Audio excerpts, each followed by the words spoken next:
নমস্কার, প্রতিদিনের মতো আজকে আরেকটি ব্লগ শেয়ার করবো। সকালবেলা ঘুম থেকে উঠে স্নান টান করে পূজা টুজা দিয়ে নিলাম, নাস্তা খেয়ে নিলাম।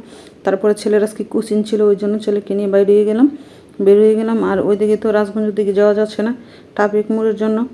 কি যে এক অবস্থা, ছাত্ররা নাকি এখন ট্রাফিক মোড় সামলাবে, ওই জন্য পুরো রাস্তা জ্যাম করে রাখে। এই আমরা 5 মিনিটের রাস্তা যেতে আমার আধা ঘন্টা সময় লেগেছে।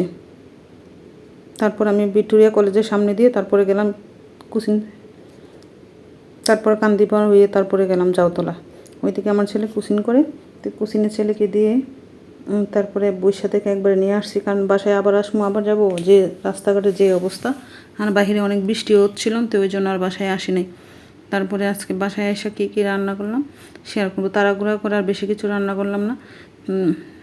চাল টাল ভিজিয়ে গেছিলাম আর মাছ ভিজিয়ে গেছিলাম, তো ঝটপট করে সেরে নিলাম, মাছ বোনা করে নিলাম। আর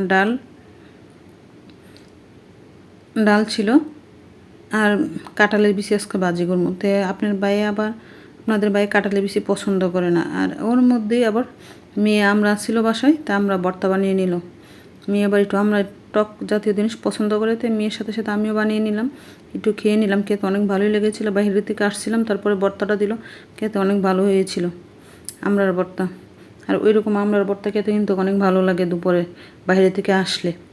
তো তারপরে মাছ বোনা তো হয়ে গেল। তারপরে ওই শীতল আজকে টেলে নিয়েছি, আজকে শীতল দিয়ে শিলপাটায় বেটে ভর্তা বানাবো।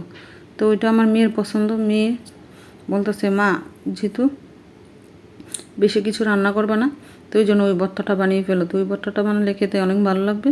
তো আমি বললাম যে ঠিক আছে।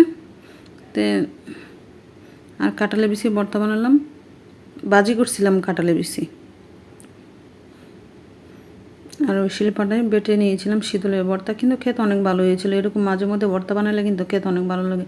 বেশিরভাগ তরকারি খেতে আবার ভালো লাগে না। কালকে ভাজি তরকারি অনেক কিছু রান্না করছিলাম, তো কালকে আবার তরকারিও অনেকটা রয়ে গেছিলো, তো ওই জন্য আজকে আর বেশি কিছু রান্না করলাম না। তো এখন আপনাদের বাইরে মাঝে মধ্যে আবার বাসায়ও আসে না, ডিউটি থাকে, ওই জন্য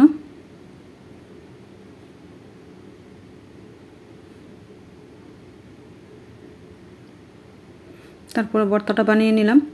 খেতে অনেক ভালো হয়েছিল। আর দুপুরে এরকম শিলপাটায় শুটকির ভর্তা খেতে কিন্তু অনেক ভালো লাগে। আর কার এরকম শুটকি ভর্তা পাটার মধ্যে বেটে খেতে ভালো লাগে আমাকে কমেন্ট করে বলবেন। ওই দেখেন সাথে কিন্তু কাঁঠালের বিচি ভাজি করে নিলাম।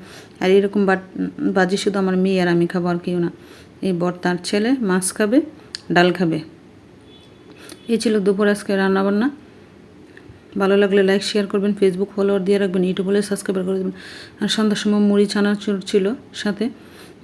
ভালো লাগলে ফেসবুক ফলোয়ার দিয়ে রাখবেন, ইউটিউবে সাবস্ক্রাইব করে দেবেন। প্লিজ আমার ভিডিওগুলো শেয়ার করে দেবেন। আর আপনারা আমার ভিডিও কেরম লাগে আমাকে কমেন্ট করে সবাই বলবেন।